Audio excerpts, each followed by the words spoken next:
And there we are. I think we're on. And good morning, everybody. Yes, once again, it's Thursday morning. Thank you for joining me. It's been a very interesting week. We've had so much good response, so many trillions of emails. So can I just say, I love you all, but I only speak English. I would love to be able to translate. I'd love to be able to afford to pay a translator to translate all my videos for you. But we do have Google Translate. And, you know, if anybody's got a great suggestion as to how I can translate these videos into other languages, I'd love to hear that. I'd love to hear from you. So instead of putting your minds and your hearts into please, please, please, will you speak Italian, or please, can you have these translated into Italian? Instead of doing that for me, which I do appreciate, can you just come up with maybe a solution? Because I don't have one. So if you could find a solution to that, if somebody out there is really techie minded and can know and can help us to figure it out, I would really, really love to hear from you, Rosemary at rosemaryaltea.com. If you'd like to write in English, please, because we don't understand it if you don't. I think, I don't know how many dozens and dozens and dozens of emails come through. We can't read them, darlings, because we don't speak the language. If you could translate it before you sent it to us, that would be brilliant. Brilliant, brilliant, brilliant. Can you do that for us? Because we'd love to hear from you. And we don't want to lose you just because the communication is difficult. I'm sure we could figure it out one way or another. So good morning, everybody. I'm going to sort of said my rant for the morning. And first of all, I'd like to say hello to my spirit guide, Gregor, who is always standing by my side. I'd like to say good morning to Carolyn, who is to my far right. Say good morning, Carolyn. Good morning, Carolyn. Never fails, never fails. We've had to put Cachorro out because, for whatever reason, he's panting and huffing and puffing, and all you can hear in the microphone is so we'll put him out, and he's, you know, we may hear him crying in a minute, or we may not. He may be really good. He may just settle down. We're hoping that he'll just settle down. So as you know, we're looking for lots and lots of questions, and we're going to answer as many as we can. We don't have Al this morning because Al had to be somewhere else, but we'd like to say hi, Al, and we hope that wherever it is you are, you're having fun. We hope you're having fun. So we miss you today. So I'm going to tell you a story. I'm going to start off with the story because we've had lots of emails about, how does it happen? The spirit world there all the time with you. Do you, does it intrude on your life, etc.? So we've had lots and lots of emails, it seems, over the past couple of weeks from people who are trying desperately to understand the process of what happens when you're trying to work and to live as I live. What happens? How does it happen? If I could explain that, if I could really tell you exactly what happens and how it happens, then I would be a very lucky person. As it happens, although I know how, in other words, as I know what is occurring around me for communication to happen, why of it, why it happens for some people, why it doesn't happen for others, all those questions, I'm as much in the dark as most of you are. I've got obviously more idea perhaps of why sometimes something doesn't happen, or someone in the spirit world perhaps won't want to speak to us.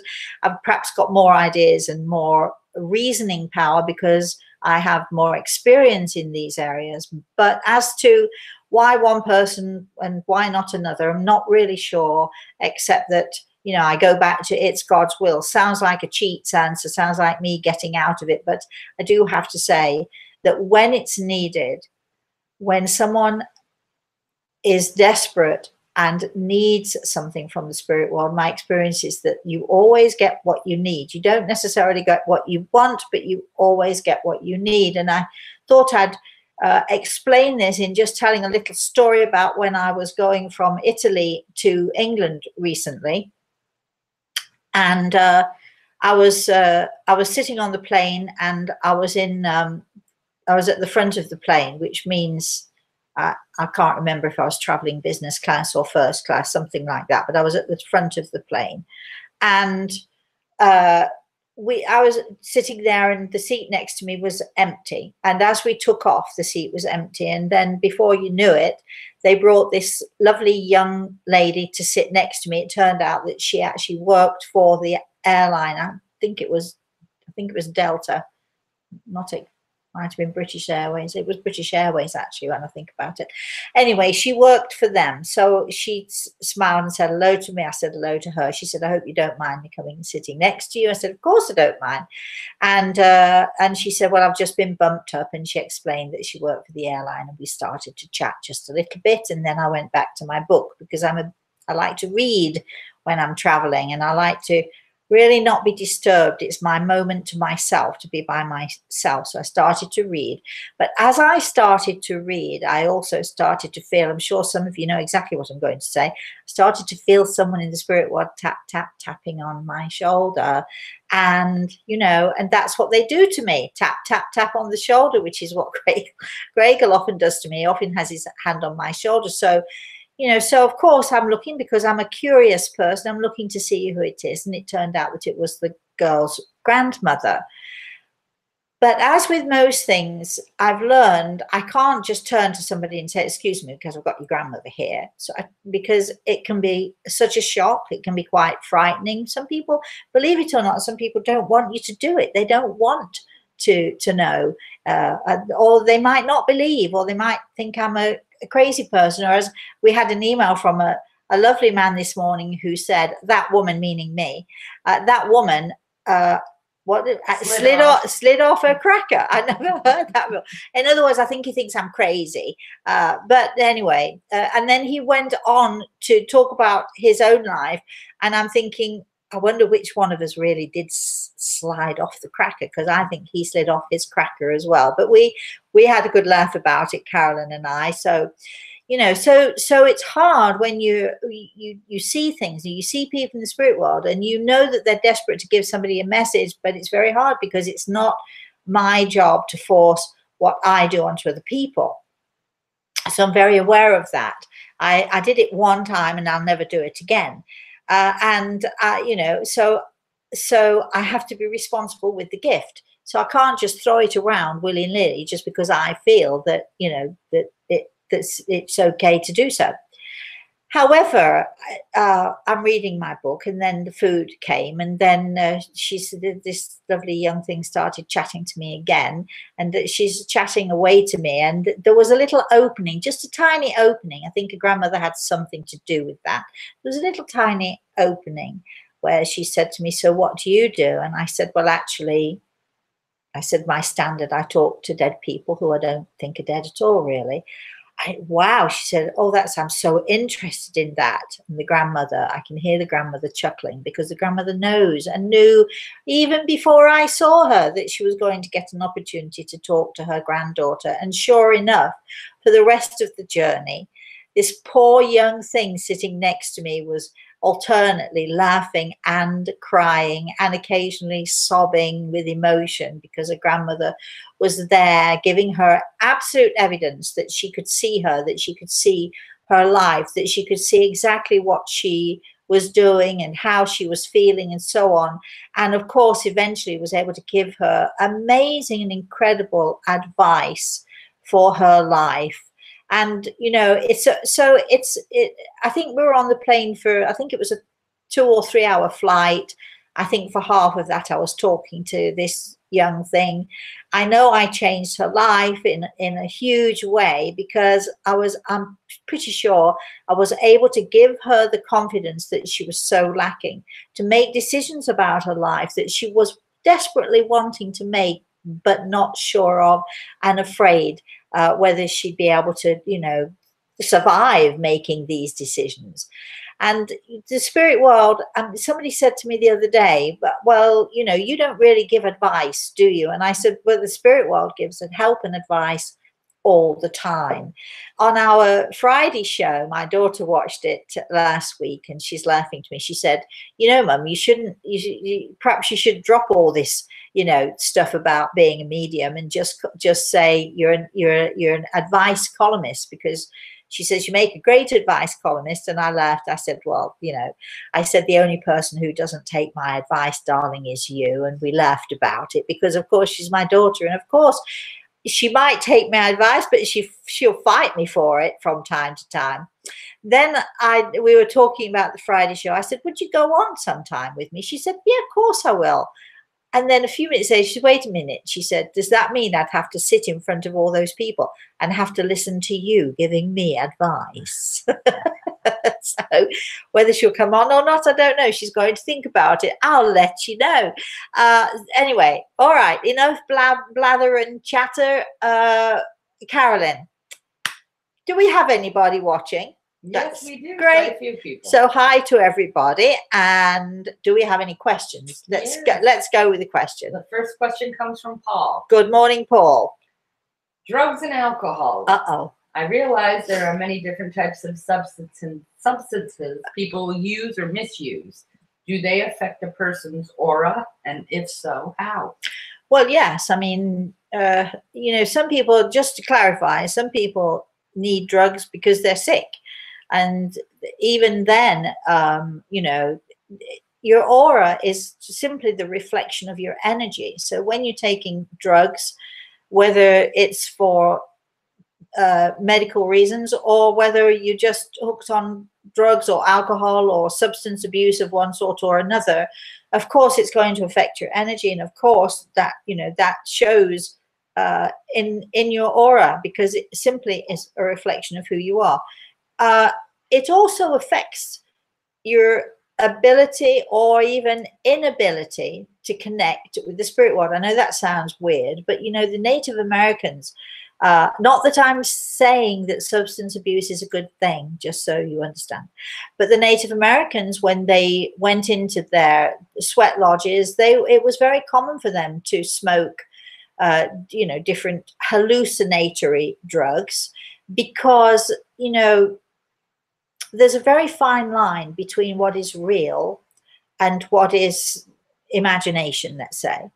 And the Native Americans believed that if they could get themselves using those substances, using those drugs, which they considered to be enhancing, not harmful, because they weren't incapacitated by them, but they would use them in the sweat lodges.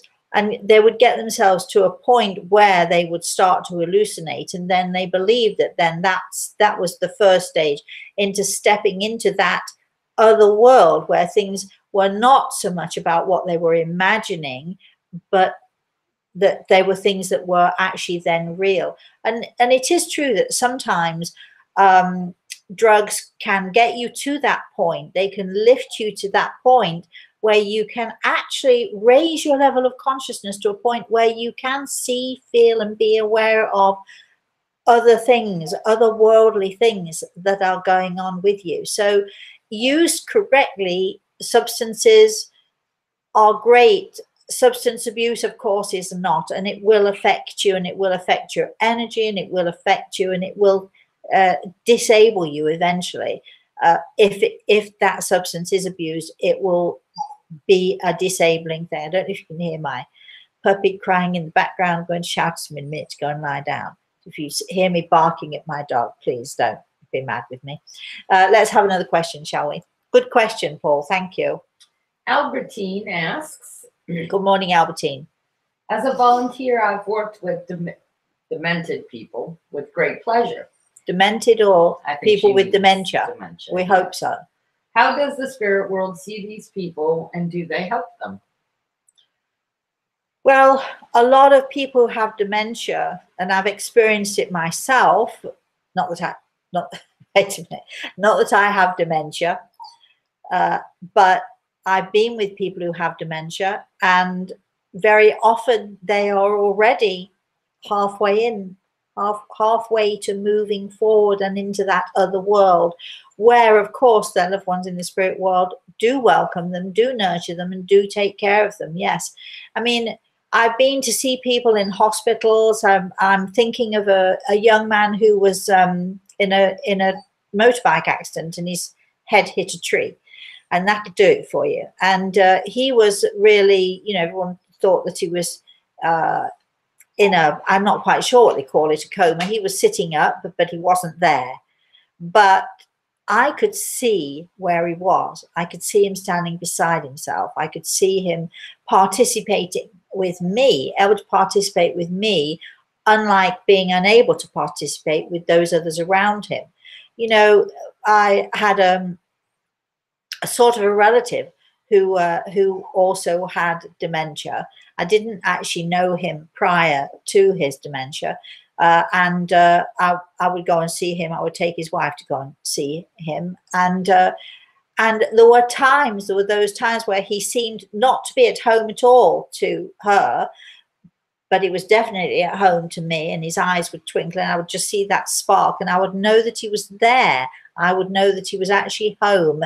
If you care to look closely, or if you know how to look beyond the ordinary vision, beyond the ordinary human vision, you can often see and connect to people in that way who don't seem to be there, but in fact are there completely. Let's have another question. All right, Chris. Good morning, Chris. Is it true that our stress, our beliefs, and our emotions, negative or unresolved, actually affect us at a cellular level and over time create disease? Well, yes, of course. Yes. I mean, you've heard the phrase, stress is the biggest killer. And it is, you know, stress at work, you know, stress at home, stress in a home life, relationship stress, stress with your kids. We all go through stress. All of us do. And if we don't have a way to sort of to calm ourselves, to help ourselves to relax more, if we don't do, let's say, meditation, for instance, if we don't have that way of being able to center ourselves and to go inward into ourselves and to calm ourselves, then we're in danger of that stress causing all kinds of blood pressure, all kinds of, you know, damage to cellular structure. It can do all sorts of damage to us. I mean, you know, heart disease is one of the biggest issues that we have, not just in this country, but around the world. And most, not all by any means, but most heart attacks are caused because somebody's either overworked or overstressed, etc., etc. We are, through our classes, going to be talking about ways. I'm going to be showing people ways of being able to meditate, and it may well be that there'll be a little, we'll do a little video, and I will show you on the video how to meditate, how to center yourselves, how to do that for yourself, and even how to give yourself healing. We may be doing that too. So thanks for that question, Chris. You've given me some good ideas there. Let's have another question, shall we? Margreta wrote in. Good morning, Margreta. If a person who is crossed over was a narcissist in a long-term relationship on Earth, and they see the damage they did to their loving partner they left behind, do they realize their wrongdoing once in the spirit world, or do they remain narcissistic and incapable of feeling love? What happens to these souls? Well, it depends. They have choices, as we all do.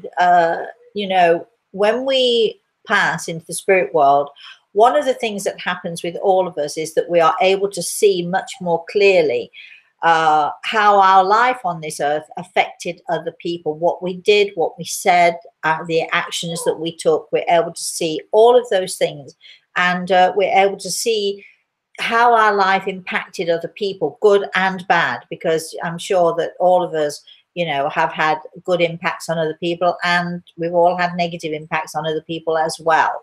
So it's sort of a little bit like standing in the light, which is a bit of a scary thing to do, because when you stand in the light, you're able to see who you were, who you have been, who you are now. And also you're able to see all of those people who you've come into contact with throughout your life and the effects that you've had upon them. but we have choices. It would be nice, wouldn't it, to think, is it Margaret? Margareta.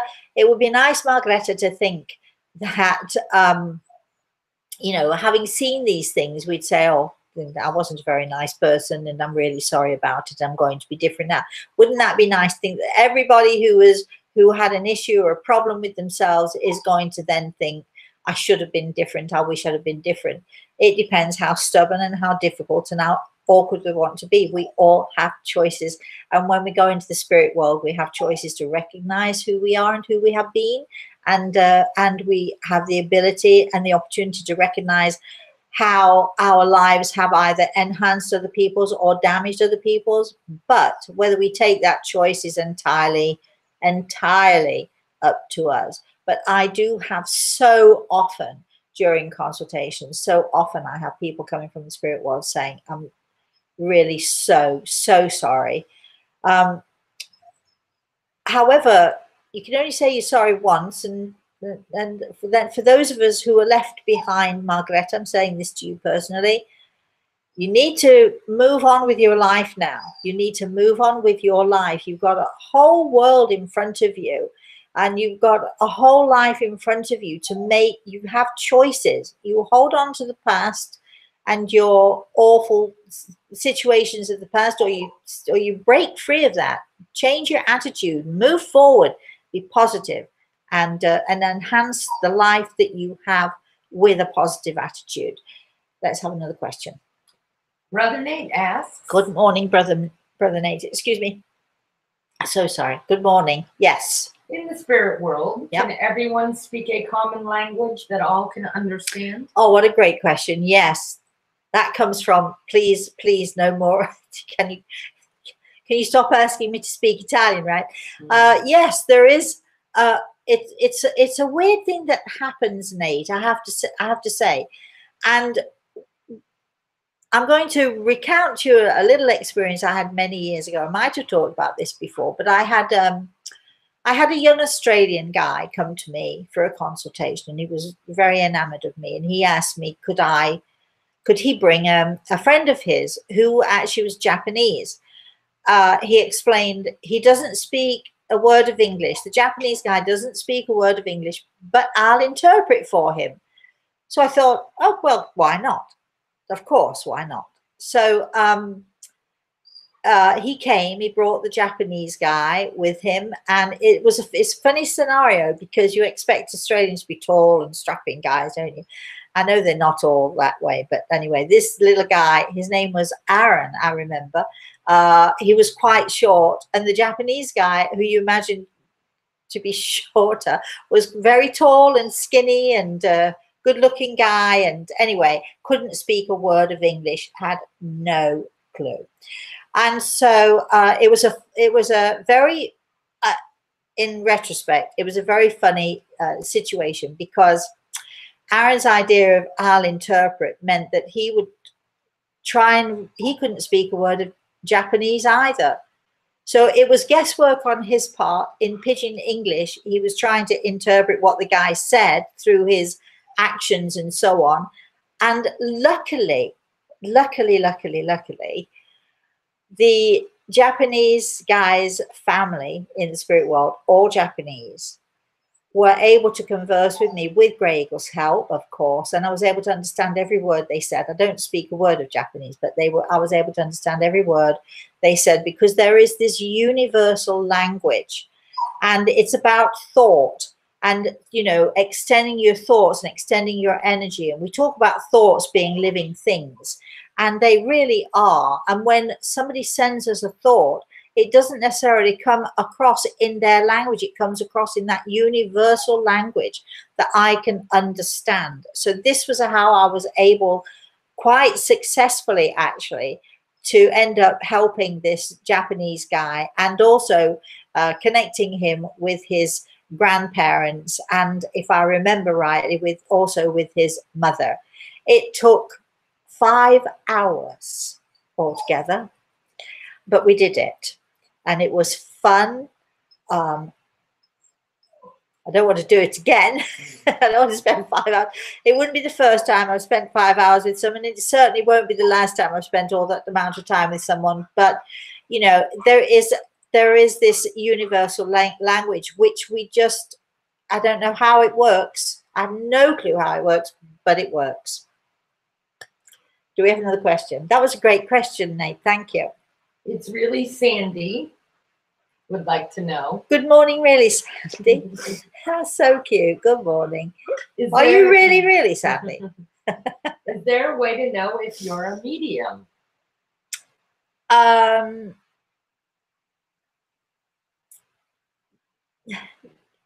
golly. Yes, there is.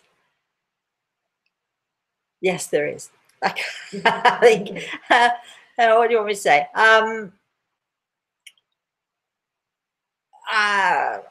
Yes, of course, there are lots of ways.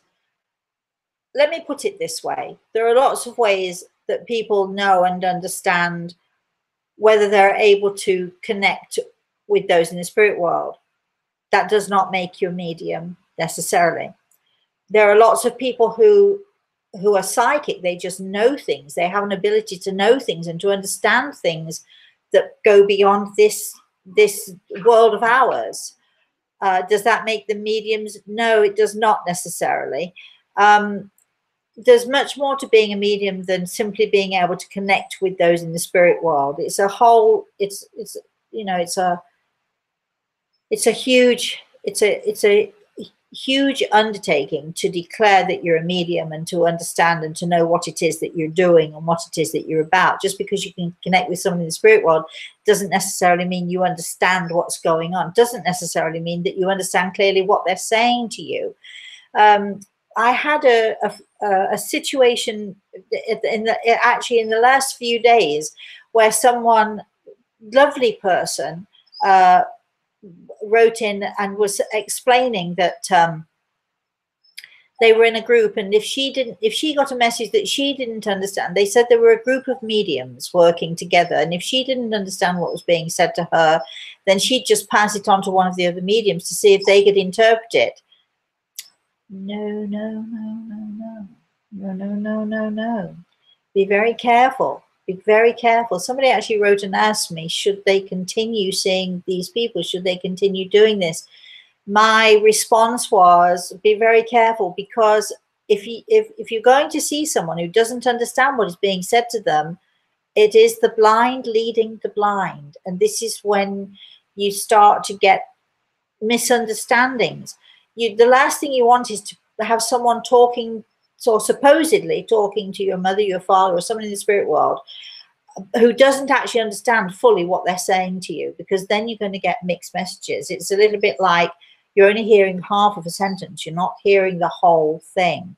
And this is when, this is where the danger occurs. So please be careful, in that regard. And I don't know if I've answered this question or not. I don't know if I have, but yes, there are ways, but it's not an easy subject. I think it's too long a subject for here today.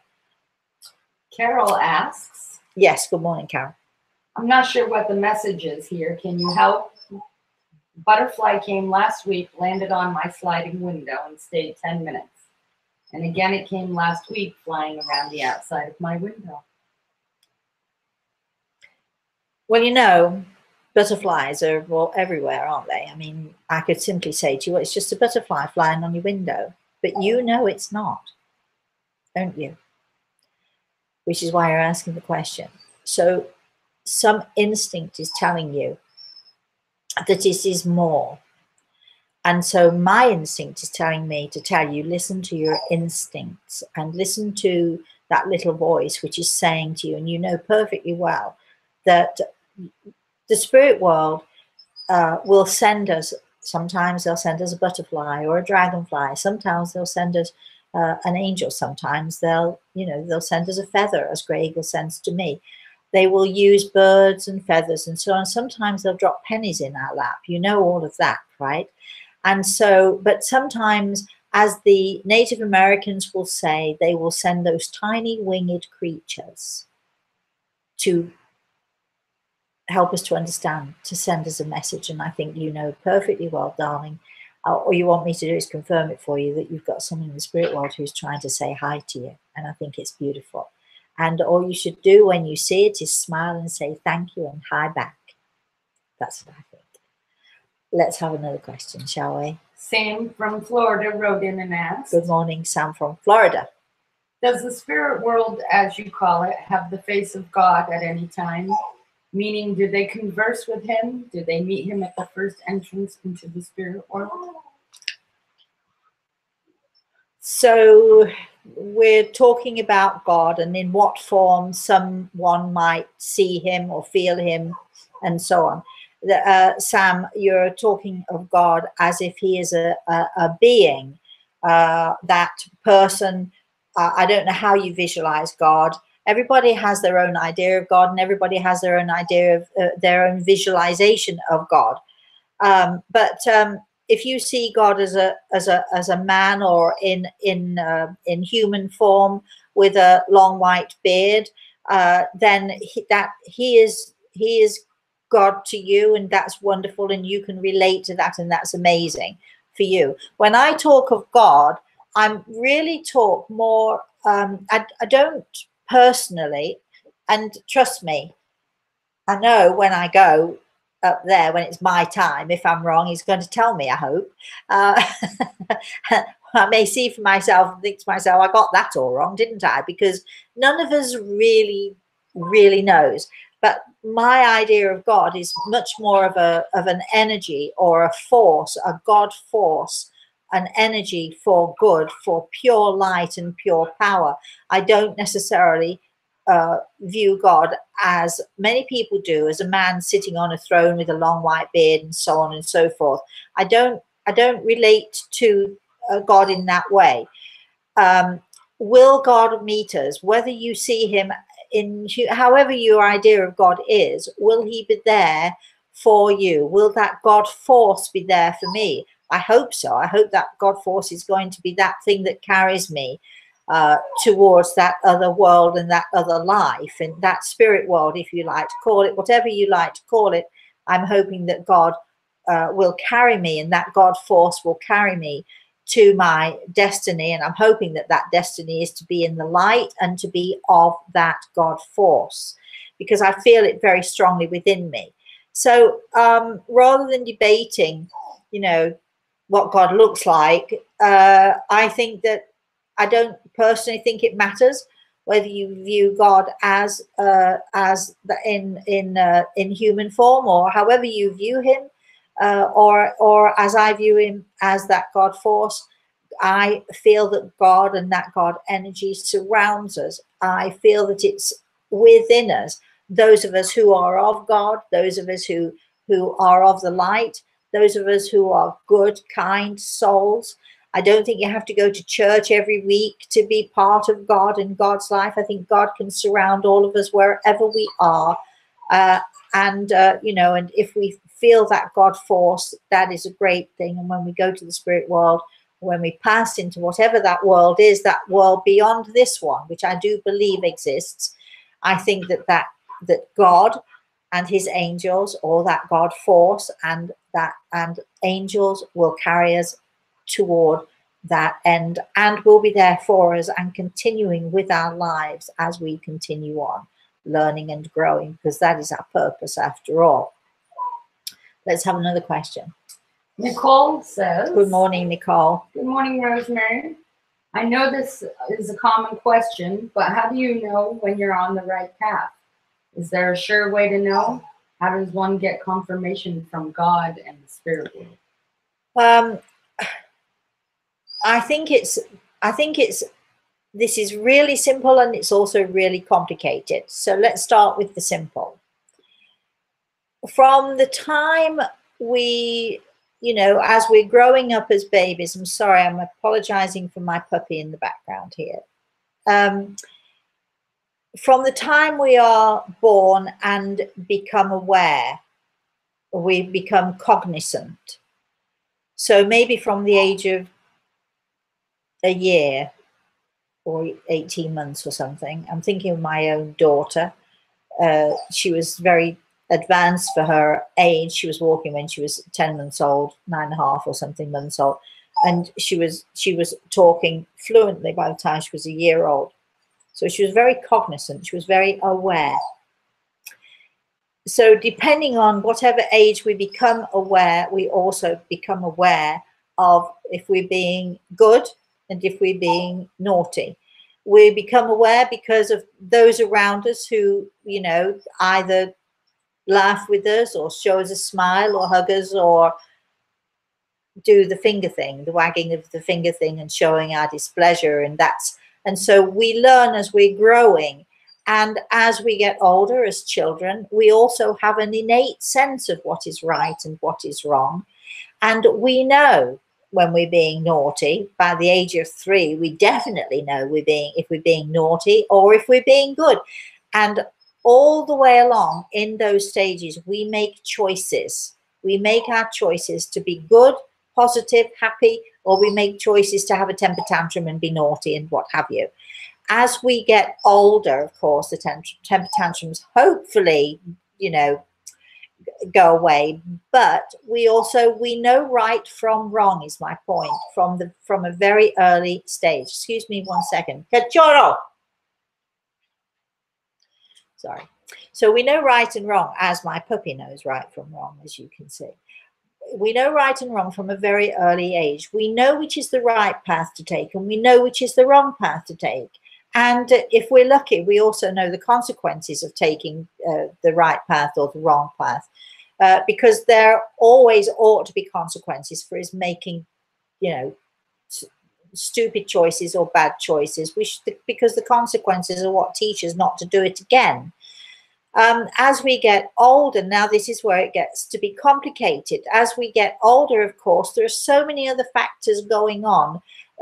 We're pulled in different directions by other people wanting us to behave this way or somebody else wanting us to behave that way, especially in a work environment if we have to do something that we're not comfortable with. But we do know deep inside of us, we always know, if we care to look inside and to dismiss or to try to step back from what other people are requiring of us and require us to do, we do know inside of ourselves, our instincts will tell us if we're on the right path or the wrong path. We know it. And sometimes even knowing it, I don't know if any one of you watched our Friday's Everything is Attitude. And we had, you know, lovely Paul on, who, you know, I said, I bet you knew at some stage that you were going down the wrong path, but you chose to anyway, for a variety of reasons, because we need to be loved, we need to be admired, we want to do a good job, or we want to be seen to be doing by other people, to be seen to be doing the right thing. But if you care to step back, if you dare to step back and take a moment to ask yourself, am I on the right path or not? Disregarding what anybody else thinks, your inner voice, your soul will speak to you and your soul will tell you, yes, you are, or no, you are not. And then you have to make the choice. Do you continue on that path, or do you step off the path and you know, make a different choice or a different decision?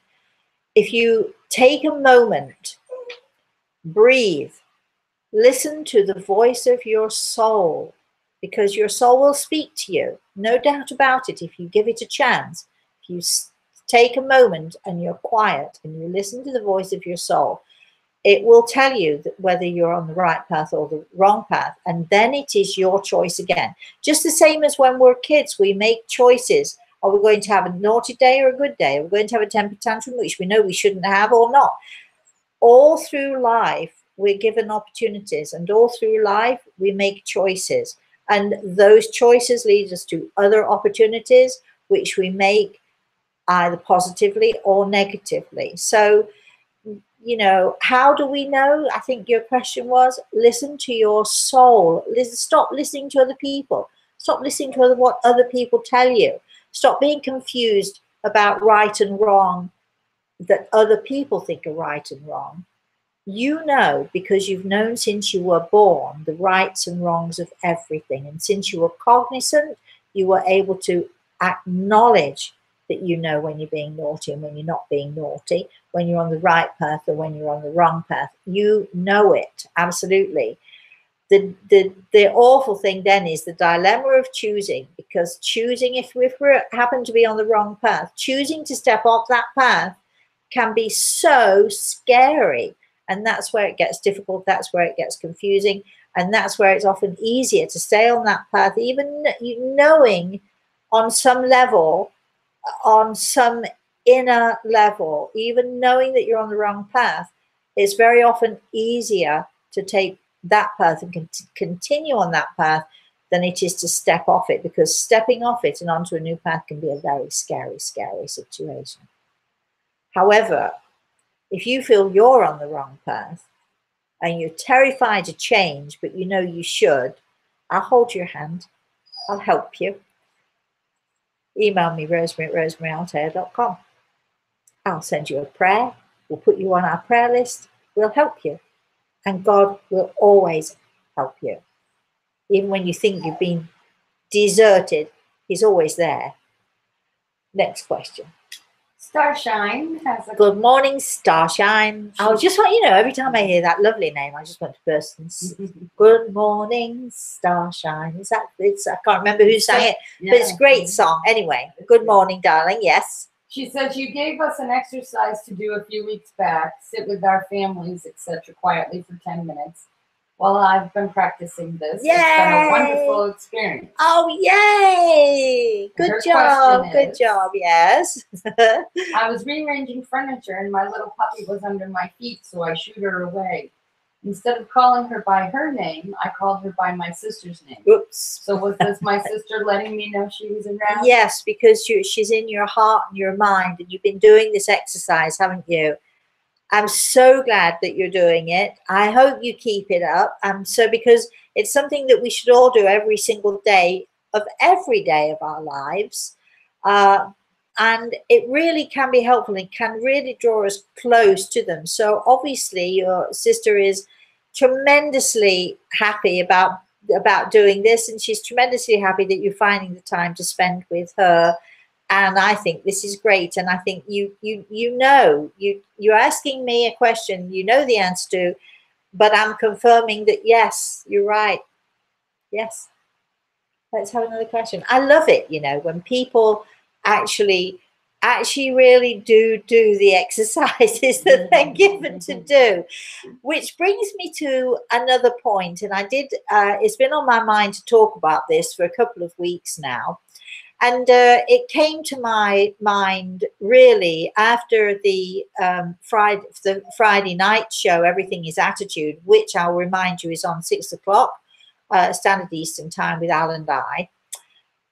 And what we're trying to do is to help people to understand that you can actually change your attitude. If you've got a negative attitude, you can become more positive, but there are steps. And it's a little bit like a recipe. So it's a recipe. What I'm trying to do with people is give them a recipe for life, which really requires that you do certain things, little exercises to do, just as this Starshine just was explaining. But I can give you the exercises to do. Whether you take the time to do them is your choice. We've all got choices, as I just said.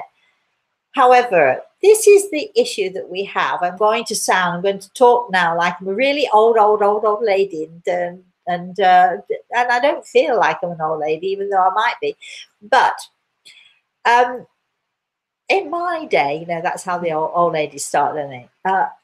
Everybody today, and myself included, it has a tendency towards thinking that, the quick fix, there is a quick fix for everything.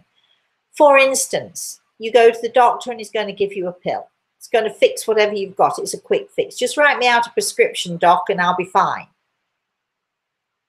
Because we have, and Carolyn and I do it all the time, let's ask Google this, ask Google that. Just, I've got an iPhone, and so, hey, Siri, give me the definition. Oh gosh, it started. It's got my iPhone here, and it bing, yes. See how instant that was? We have the instant solutions, the instant fixes, the instant quick answers And we're so used to those instant quick answers that when you come to see someone like me and you've got an issue, you've got a problem, and you want help solving it, we're so used to the quick fix that you're thinking that I might be giving you a quick fix. No, because when it comes to relationships, when it comes to your own personal growth, when it comes to self-growth, when it comes to the problems with your kids, with whatever issues that we human beings have to deal with on a daily basis, I can assure you that there is no quick fix. It does not exist. There are people who go from one medium, she doesn't give them the right answer, or in my case, I might give you the right answer and I'll give you things to do to help yourself, but you don't want to do them because, hey, I don't want to work for this. I want the quick fix. And then they'll go somewhere else, and then they'll go somewhere else. And they keep going and going to this doctor or that doctor or this medium or that medium or this advice person or that psychologist or whatever it is, looking for the quick fix. It doesn't exist. It simply does not exist. There is no quick fix to self-growth. There is no quick fix to dealing with your kids. There is no quick fix other than the quick band-aid, which works for all of 2 seconds and then you're done. I had a young man write me the other day, I've been searching for a job and I can't find one. Yeah, but have you been searching every day? The answer is no. You've maybe applied for 2 jobs in this week, and don't tell me there aren't jobs, because there are. There might not be jobs in your area that you want, but there are always jobs to be had. And if you need the money or you want to work because you need self-respect, get a job as a road sweeper if you have to, but there are always jobs to be had somewhere or another. Maybe not in the line of work that you're used to, but there are always jobs to be had. So, you can't put a band-aid on an issue and expect it to last. It won't last. So there are no quick fixes. So I just would like to get that through to people, that when I am talking to you, and especially when we're doing the classes, when we are talking about how we can help each other and how we can grow and how we can learn, how we can sort out this problem with our children, how we can, if we've got a difficult child, or if we're having trouble with our husband or our wife, whatever it is, there are simply no quick fixes. So please, please try and get that into your head. And don't be disappointed when I expect, if you come to see me or you want advice from me, don't be disappointed if I expect you to do a little work and to put in a little effort for it, because it's the only way that's going to help you. Trust me. Let's have another question. Jill asks, do we have any comments flying around here, actually? Well, Starshine did add on. Oh, it has been helping me in ways I can't even explain. Yeah. See, just a little tiny bit of effort, 10 minutes in a day, really. And there you are. Good, I'm so happy. Jill has a question. Yes, Jill, good morning. I've just been betrayed after being in my 17-year relationship with John, trying to survive this. Any suggestions?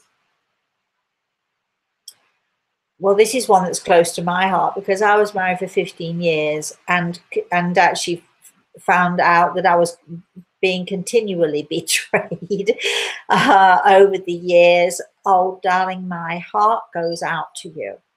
My heart truly goes out to you, because I know exactly how you're feeling. You're looking at yourself and you're thinking, maybe, I can remember looking at myself thinking, that the woman my husband actually eventually went off with, she was rather voluptuous looking, and I'm not. So you start looking at yourself. Maybe my legs are too skinny. Maybe my boobs aren't big enough. It must be me. Maybe I'm, you start looking to see what is wrong with you, instead of thinking, too bad for him. We know what's wrong with him. He's a liar and he's a cheat, and he maybe always has been. Any advice? Yes, I can assure you now. What is this lady's name? Jill. Listen to me carefully, darling. There's going to come a time in your life you're going to be so grateful that he did this to you. Because here, through your pain, and through your heartache. And I know it's probably not going to be nearly as much of a comfort to you right now, but it will be eventually. Through your pain and through your heartache, you will hopefully learn to be you. You'll stop trying to please him. Because the truth of the matter is, no matter what you did, you know, I always say you can stand on your head and whistle Dixie and it's not going to be enough. It might be enough for the moment, but it's not going to be enough to last. You've got to stop trying to be what you think other people want you to be, darling, and learn to be yourself, because you are beautiful and you are wonderful and you are gorgeous and you are lovely. You are all of those things that you don't believe you are, and you need to learn that you are all of these things. And you were just married to someone who just simply did not value you for who you are. Start valuing yourself. One day you're going to be jumping for joy that he gave the opportunity for freedom. Because let's face it, I know 70 years is a long time, but better than 30, better than 40. Yes, it happens. People are married for 40 years and find out that their husbands or wives have been cheating on them forever. So one day, in the meantime, my heart goes out to you. I will send you my prayers. I know how awful it is for you. If you were here in front of me, I'd be giving you lots of hugs and telling you, don't worry, because you're gorgeous and you will rise above this. You will. And one day, as I do every day when I think, because I don't ever think about him anymore, but every day when I think about it, I think, oh, yeah, he did me such a big favor. He really did me a big favor. And that's how you're going to feel. So take heart, darling. All is not lost. I know 17 years seems like a lifetime. I understand it perfectly. All is not lost, I promise you. Dean chimed in saying that he went through this after 30 years. He went through this after 30 years. Yes, and what else does he have to say? I want to hear what he has to say now. Rosemary changed my life with a consultation where my loved ones helped me. And a smiley face. And I have to tell you, after 30 years, I'm hoping Dean will allow me to say this. I think Dean was extremely negative and angry and frustrated, and not realizing that the only person that he was actually damaging with his anger and his frustration was himself. And through his consultation with me and working at things just as Starshine is doing, and I think you do have to work at things, right, Dean? You have to put in the effort. But having put in the effort, I mean, I know that Dean turned his life around. And I think what he's trying to say to you, Jill, is that you can turn your life around too. It's possible. It's actually very probable. Ren has any more comments? Do we have any more comments going on? Nicole says, thank you for answering my question. You brought me to happy tears. Oh, good. Dean says it's hard to be retrospective and go through betrayal. Yeah, he is a retrospective soul, but boy, has he had to work hard for it. And good for you. Good on you. You're one of my prized people. You know that. All right, let's. Starshine says you have to work through it to get through it. It's true. Bren had a question. Yes. Good morning, Bren. When we talk to our loved ones, does our honesty hurt them? Also, sometimes I want them to leave. Smiley face. Will they go away for a while? Yeah, I know what that feels like. Will they go away for a while if we ask them to, or do they constantly read our thoughts? I don't think, no. I mean, who wants to be constantly living in your head? No, or anybody's head. What was the first part of the question? Does our honesty hurt them? No, thank you. That's what I wanted to, your honesty, it doesn't matter whether you say it or whether you think it, they're going to know it anyway. So, thoughts are living things. We connect with our thoughts, with our energy. Who we are, what we're feeling shows in our aura. So whether you wanted to hide it or not, you can't, because they know it anyway. So yes, of course, your honesty may hurt them sometimes because they may not have realized that this was how you felt. But way better to be honest and to clear the air and to talk things out than to, you know, have things hidden from each other. You know, recently I was talking to someone who has trouble communicating with his wife, and as hard as it is, if you don't communicate, really, you have nothing. And I always say to people, you know, because people say to me, well, you know, you're on your own, how can you speak about relationships? Well, I've had a few, and I've had my experiences as well, and yes, I'm on my own, it's true. I would rather, there is nothing worse in my view as far as relationships are concerned than lying in bed with someone and being lonely. I would rather be lying in my own bed by myself and being lonely than lying next to someone else who I love, who I care about, and feeling lonely, or who I don't love and I don't care about, but having to lie for whatever reason in the same bed, in the same relationship is what I'm talking about. I would rather be by myself and lonely than be in a relationship with someone and be lonely, because being in a relationship with someone and being lonely is so painful, so painful. And I'm speaking from my own personal experience, as I'm sure you all know. Let's have another question. Friend says, wrong answer. They do not need to hear all my thoughts. Ah. Well, you know, you know, I sympathize with you, Bren, because there are times, fortunately not too often, but there are times when my thoughts are so, let's say, I wish I weren't having them, but sometimes just can't help but think in the negative, can you? Because somebody or something drives you to thinking of the negative. And the worst thing is that I'm fully aware, because sometimes I can see a person's face when I'm thinking this about them, and I know that they, you know, I've got to look at them as I'm thinking this stuff, which is, it's not easy. It's not an easy thing to do, but let me assure you, you know, it's all good at the end of the day, because at least when people know what you're thinking and they know what you're feeling and they can understand you better, and at the end of the day, you have to produce a better relationship. Of course you do, because at least you know, there's no hiding from anyone, and better for other people to see you as you really are than for you to hide from them. That's what I think. Do we have any more questions, or are we done? We can wrap it up. Don't we have any more questions? Oh, sure, okay. Any more comments? Right. We'll have one more question. Shall we have another question? Judith just came on. Good. She said, I missed it all. So sorry. Well, come on, Judith. Do you have a question for us? Here's your opportunity right now, right this second. We got a question? We're only going to wait for 2 seconds. We've got some comments. Margareta says, oh my God, so true about lying next to a clueless loved one. Azul. Good morning, Azul. Good morning.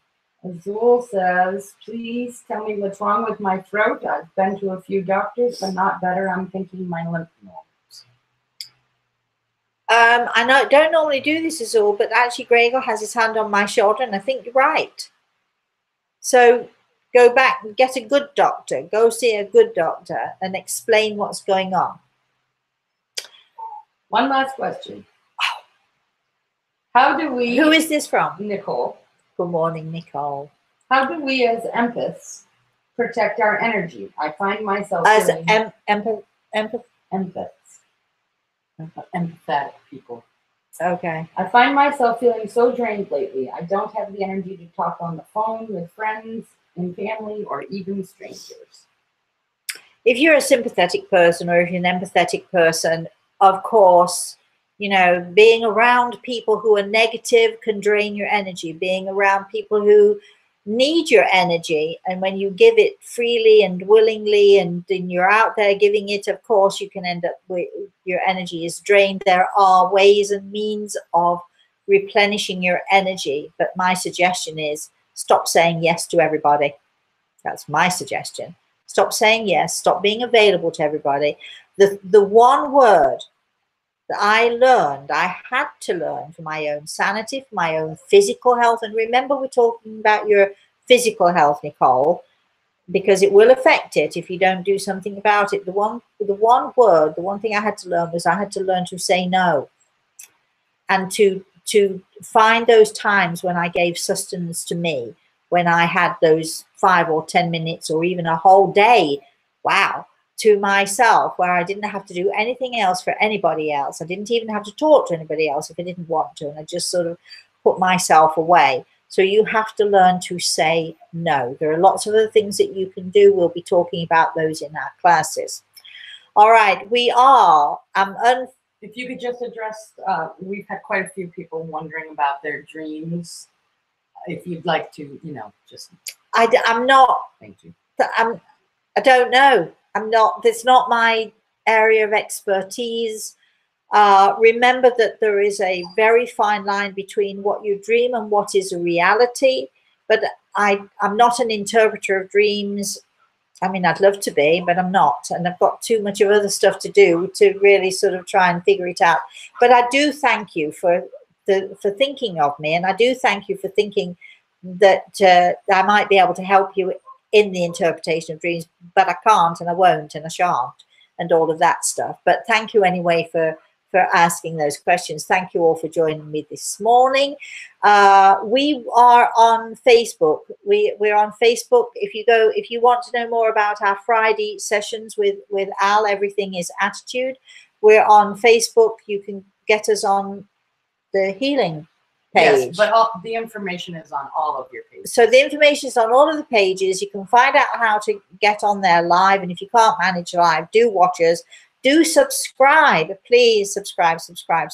Thank you to all of you who subscribe. The more you subscribe, the more we are able to do more on this channel, because the more subscribers we have, the more opportunities there are and the more doors open on YouTube for us, believe it or not. So find us on Facebook, find us on Twitter, on everywhere, on social media. Rosemary at Rosemary Altea is our email. Yes, for those of you who want to know, I do take consultations. Again, email us rosemary@rosemaryaLtea.com. Yes, and a couple of somebody's have asked, what is the title of the latest book? A Walk in the Clouds, which was a wonderful movie with Keanu Reeves, but it's a great book too. So Walk in the Clouds is the new book, and if you want that, again, email us, or it's on Lulu. Go to lulu.com and you'll find it there too, as are many of my other books.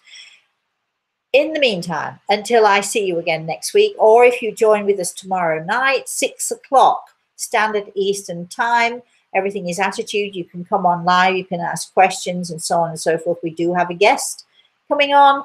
And if you want to be a guest on that show too, or if you just have an issue that you want to address, please feel free, again, email us or connect with us as we're going through the show. There is another email address you can attach to that show. Of course, I don't know it off the top of my head, so you'll have to join the show to discover it, or just go to YouTube and find or watch the show, or go to Facebook and watch the show. In the meantime, until I see you again, until I see you either tomorrow night or next week, please, please, please, I've got to find that little arrow that switches me off, and if only I could find it and see it. There you are. Please, please, please have a very, very, very blessed day.